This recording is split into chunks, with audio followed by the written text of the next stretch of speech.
My kids were ordered, scrub the toilets, while my sister's kids tore into brand new MacBooks beneath the tree. Golden kids get presents, yours get work, my mom said. My son whispered, "Is this normal?" I answered, "Not for much longer." That night, I transferred the house ownership back into my name. By morning, everyone had 30 minutes to pack. Start with a slightly weary but firm voice, building to a deep resolve. You know that feeling when you realize a painful truth?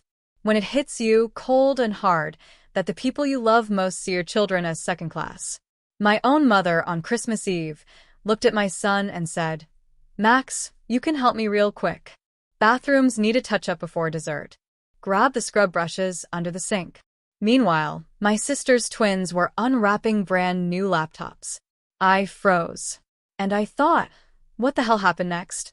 I thought I'd misheard. My daughter, Ava, blinked. Max, my son, just looked at me, a scrub brush dangling from his hand like a question mark. My sister, Leia, just laughed, cooing into her phone. What do we say to Grandma for your education tools? And then, the dagger. My mom pointed toward the hall like a traffic cop. Golden children get gifts, she said, her voice laced with an undeniable edge. Yours get chores. She said it like it was a joke she'd been waiting years to deliver. Max whispered, "Is this normal?" And something in my chest went cold. Not for long, I thought. Arnold, my mother snapped, already annoyed. Don't be dramatic. They're learning responsibility. I looked at the tree, at the twins ripping open another box with silver apples on it, at my son still standing there, holding that brush. I swallowed the first thing I wanted to say, then the second. What finally made it out was quiet. Max, Ava, sit down. My mother's eyebrow went up. Excuse me? Sit, I said again to my kids. They sat. Mom, I added just as calm, dessert can wait. That night, after the be gratefuls, after the we're family Arnold, after we loaded our smaller, thrift store gifts and our dignity into the trunk of our car, I lay awake, staring at the streetlight on our bedroom ceiling. At 2:13 a.m., I got up, opened my laptop, and moved a document from a folder labeled Someday into Today. I transferred the deed of the house back into my name. I didn't tell Mira, my wife, yet. I just watched the progress bar. It wasn't revenge. It was a seatbelt clicking into place. At 6:30 a.m., I brewed coffee, woke the kids, and told everyone to dress warm. At 7 a.m. on Christmas morning, when the family text thread started dinging with "come over for brunch and bring the pie," I typed one sentence. Come to our house instead. You have 30 minutes to pack what's yours. And I meant every single word of it. People think taxi work is chaos. It isn't. It's patterns. Wednesday nights, airport runs, and nurses getting off shift. Paydays, tips are bigger. First of the month, silence. Everyone's broke. You learn to read a city's moods. I learned to read my family's moods the same way, except there was never a meter to tell me when enough was enough. Dad left when I was 14. He needed space, he said, and found it with a woman who sold timeshares. After that, I was the car guy, bulb changer, furniture mover. Man of the house before I could legally drive. When my mom needed a ride, I came. When the roof leaked, I patched. When Leia ran up a credit card in college buying white boots and concert tickets, I took a second shift to help her reset. She cried, said I was her hero. She posted a photo of her coffee with foam hearts and forgot to tag me. When Mira and I got married, we did it cheap and happy. City Hall, bakery cake, 10 friends, 2 songs played off a cracked phone. I drove the night of our wedding because the rent wasn't going to pay itself. Mira said, "We're fine." She meant it. She's the kind of person who can make a pizza from a weird fridge and call it fancy. It didn't matter how careful we were. The numbers were always tight. Taxi medallion debt. Don't get me started. Insurance that crept up for no reason. Tires, brakes, new wipers because of the salt. We still saved a little every week. When Max was born, I put $10s and $20s in an envelope labeled Future. When Ava was born, I labeled another Future too because it made me laugh at 3 a.m. between feeds. Meanwhile, my mother discovered Facebook Marketplace and hosting. She loved presentations. Easter brunch with place cards. Thanksgiving with themes. Christmas with matching pajamas. It looked good in photos. It looked less good when she'd lean across the table and say, "Arnold, you'll bring the ham, the dessert, and the folding chairs." Leia's got enough on her plate. Like what? I asked once, foolishly. She's planning the twins' enrichment, Mom said dismissively. You know how involved that is. I paid for the ham, the dessert, and the gas. Leia showed up late. Jason, her husband, opened wine like he'd invented it and told my son, "Money comes when you think rich." I wanted to say, "Money comes when you work." But the words dried on my tongue. The pattern. Asterisk, keep the peace. Minimize the scene. Drive home in silence. Asterisk, 2 years ago, my mom asked me to temporarily put the house in my name to help refinance. "You're the stable one," she said. I read every word. I asked a cousin who's a paralegal to look too. Clean. Fine. No secrets. The plan? Help her right-size the mortgage, get better rates. We did it. I babysat her printer, sat on hold with a bank where every hold music loop felt like mockery, and we got her payments down by $300 a month. She thanked me with a lasagna. Later, Leia started calling the house ours. It slipped out in conversation like a tell. You know, in our house, the light in the hall flickers. We've been thinking of repainting our kitchen. When I corrected her once, Mom's house, she squinted like I was speaking too loudly. There were 100 little moments before the toilet brush thing. Like the baby shower where my mom made a speech about sacrifice, and somehow all of it was Leia's because she gave up Pilates. Like the month she asked me to drive the twins to STEM lab every Saturday morning because Leia was tapped out. I did. 8 cold bagels in a hallway because parents weren't allowed in. My son asked if he could join. My mom said, "Oh, that's for the twins. Max can help me mow." Like the group chat where Leia posted kids manifesting MacBooks with a video of them running through an Apple store, and my mom commented, "Deserved." I typed, "We're saving for a refurbished Chromebook," then deleted it because it looked sad even to me. The money fights were quiet. Mira would show me a spreadsheet. "We can cover orthodontics if we delay the summer camp," she'd say. "We'll camp in the living room," I'd say. We did. The kids thought fairy lights were magic. I thought cheap extension cords were a fire hazard and left the lights on. Anyway. Then came December.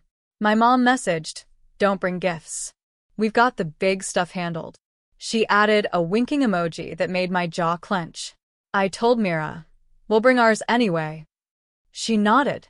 We wrapped thrift store books like treasures. Max picked a puzzle for the twins. Ava picked glitter pens. Mira baked cookies and said, "No one's leaving empty-handed on our watch." Christmas Eve was a slow burn. One more version of the same story. Until my mom lined my kids up with brushes while the twins peeled the plastic off expensive laptops and shouted, "We'll take these to Grandma's, so we don't scratch them." That line, "Golden children get gifts, yours get chores," wasn't a slip. It was policy. It was the subtext, printed in bold. And when Max asked, "Is this normal?" I heard every other question he'd swallowed. Asterisk, is it normal that Grandma forgets my birthday and remembers the twins' half-birthday? Is it normal that Aunt Leia says college is a waste when I mention a science club, then brags about the twins' gifted profile? Is it normal that Dad drives Uber secretly some weekends just so we can afford soccer cleats?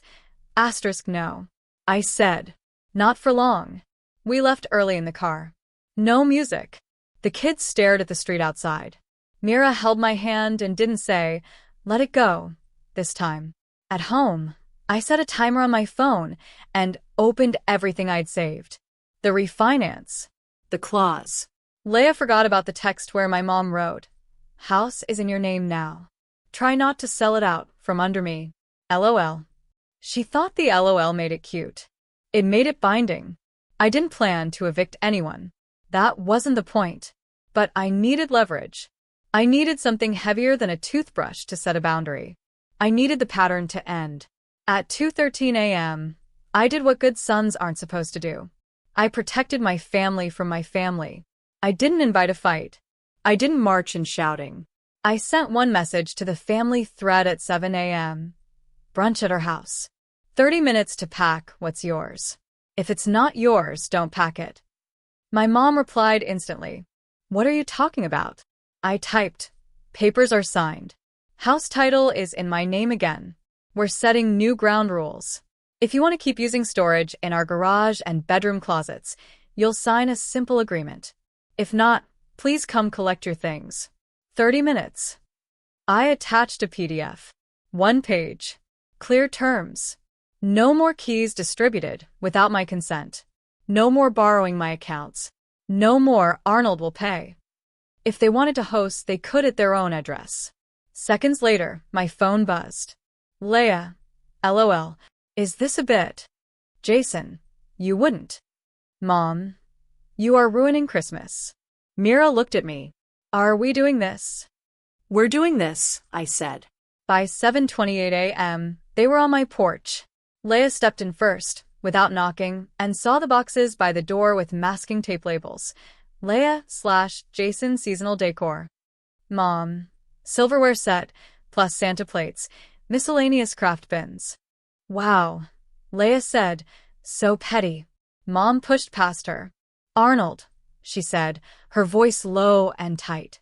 Undo whatever you did last night. I shook my head. No. Jason smirked. You can't just claim the house. It's in my name, I said. I kept my voice flat. You asked me to help you refinance 2 years ago. I did. Now I'm making sure my family doesn't get told to scrub toilets while your kids open laptops bought with money I don't have. Jason opened his mouth. I lifted a hand. Don't, I said. Leah's voice went high and sharp. You're punishing my kids. Your kids are fine, I said. This is about boundaries. Boundaries? Mom repeated, like the word tasted sour. You're ungrateful. After everything I've done. What have you done? I asked. Come. Name it. Silence. Then she went with, I raised you. You raised me to pay, I said. Mira stepped forward. We're not doing a screaming match, she said, her voice gentle but firm. Sign the agreement. Keep your storage here and we'll schedule pickups when it's convenient. Don't sign. Take your things now. Either way, new rule. No keys are copied without our consent. And you don't tell our kids to clean your toilets. Ever. Golden children get gifts, Leah muttered. Remember? Jason laughed. Max was in the hallway listening. I caught his eye. I nodded.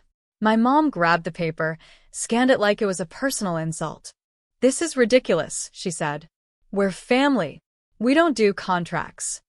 I pointed to the tree in the corner of our living room, the one we bought for $20 off a lot 2 nights ago. Lopsided. Lights uneven. We're family, I said. And we also don't make one set of kids the help. Leah snapped. You're making a scene? I gestured toward the sign page on the table. The scene is a signature away from ending. There's a silence right before people decide who they are. Jason whispered something to Leah about leverage. My mom looked at Max and Ava, then at me. For a second, I thought she might see it. How small they'd made our kids feel. Then her face shut like a door. She pushed the paper back. No. Okay, I said. 30 minutes. Jason snorted. You can't just toss us. I'm not, I said. I'm asking you to collect what's yours. The rest stays here, and I'll photograph and catalog it and store it in the shed for 30 days. After that, it's donated. Petty, Leah said again. Policy, I said. She looked past me at the kitchen. At least you can make coffee. Sure, I said. We have mugs. You can keep the Santa plates. They are labeled, Mom. Mira poured coffee for us, not for them. Leah rolled her eyes. My mom called me selfish 3 times in a row, like it was a spell that might wake the old me. It didn't. At 8:01 a.m., Jason hauled the first box to his car, muttering about lawyers. Leah grabbed the craft bin and said to the kids, Andy will remember this. The twins walked through our living room like tourists, taking pictures of nothing. My mom stood in the doorway at the end, eyes wet. "You'll regret this," she said. "I already regret not doing it sooner," I said. There's a kind of quiet that doesn't feel empty. After they left, the house felt like that. We made cinnamon toast. Max fed the dog a corner when he thought I wasn't looking. Ava stuck bows on her hair and told me I did a decent job with boundaries, which made Mira laugh into her mug. "Are we in trouble?" Max asked. "No," I said. "We're in control." I spent the next hour with my phone and my shoebox of receipts. I took pictures of the boxes before they left and saved them to a folder labeled inventory. I emailed the simple agreement again. I sent a separate message. No one is barred from seeing the kids. We will not attend gatherings where our kids are treated like staff. Then I put my phone on silent and watched Home Alone because I needed to see someone else set traps for a while. By noon, the extended family started texting. "My aunt, your mother is devastated. My cousin, Leia, says you threatened to evict. Jason, you'll hear from our attorney. Mom, you ruined Christmas. Leia, the twins are crying. Happy." I wrote, "The twins will be fine.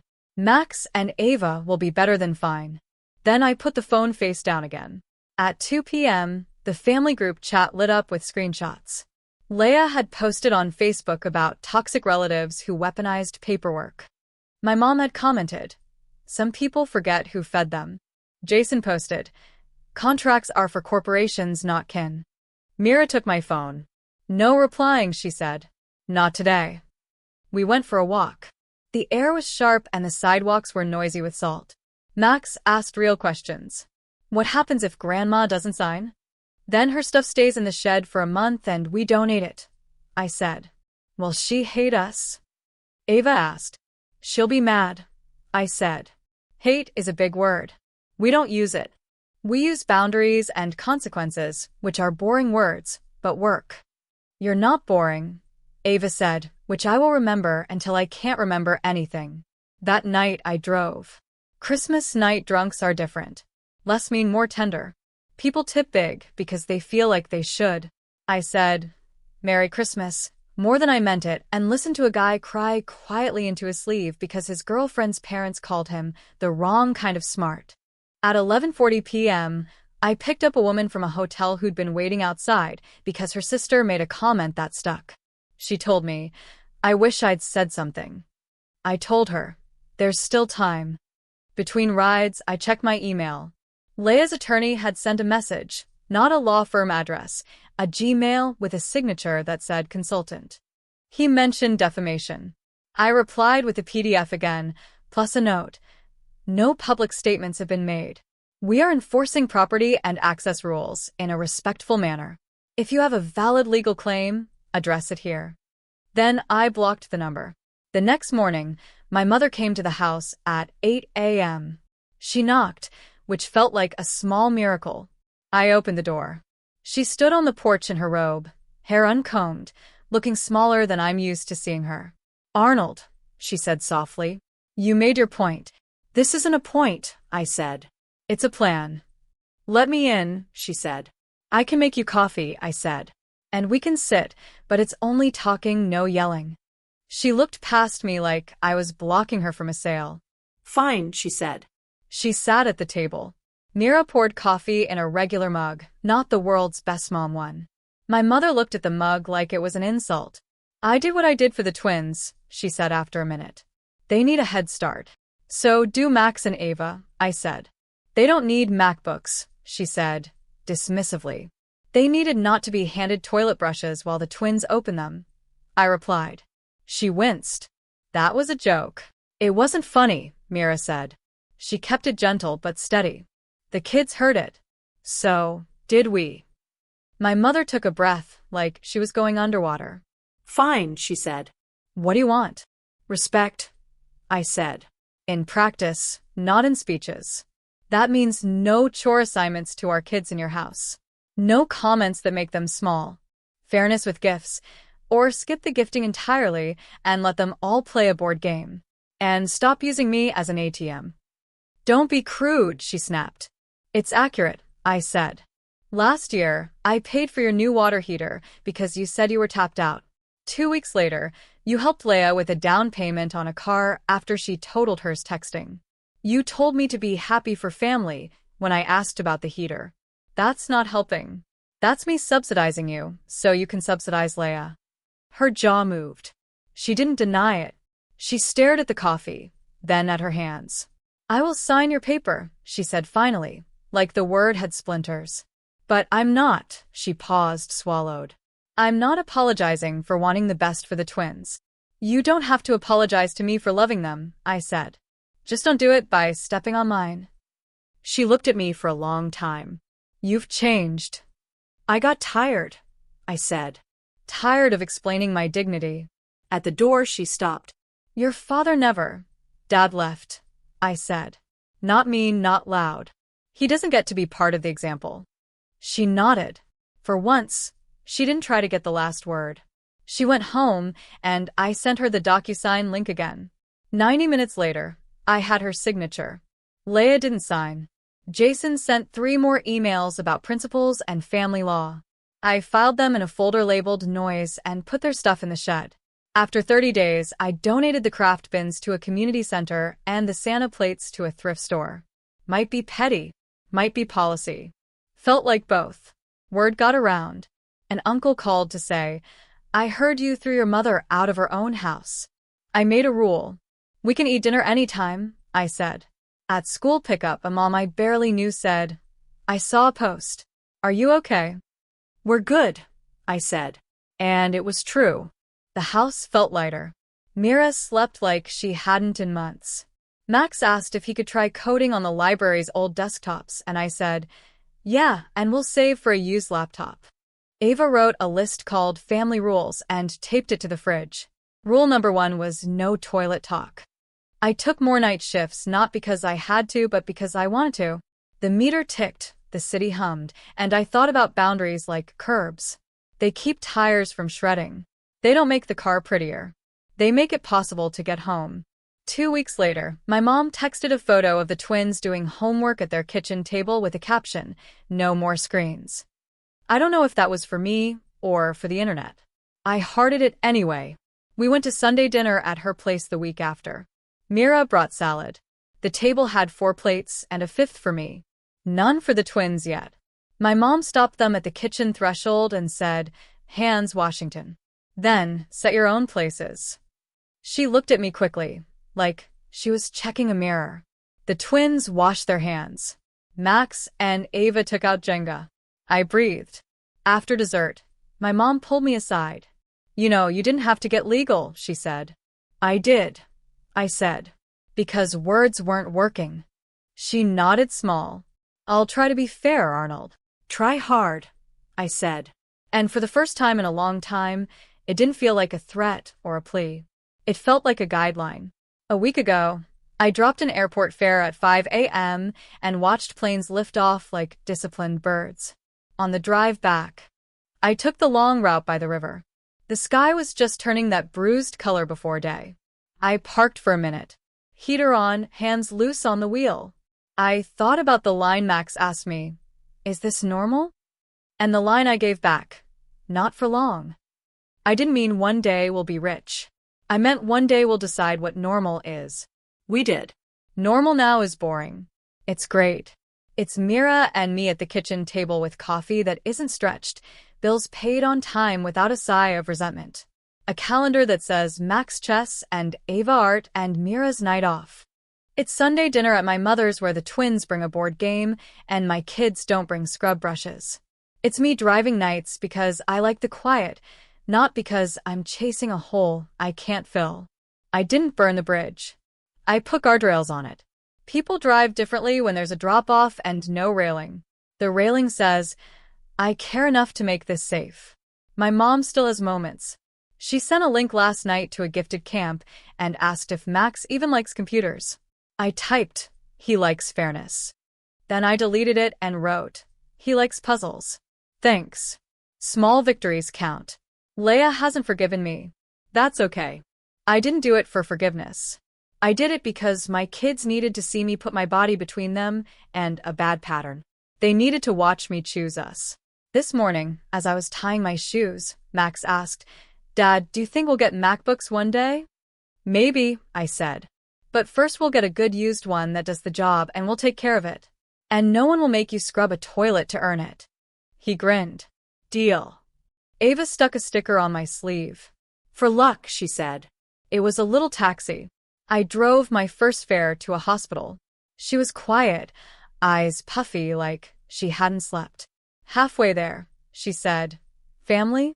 Like a question that didn't need detail. I said, "Yeah."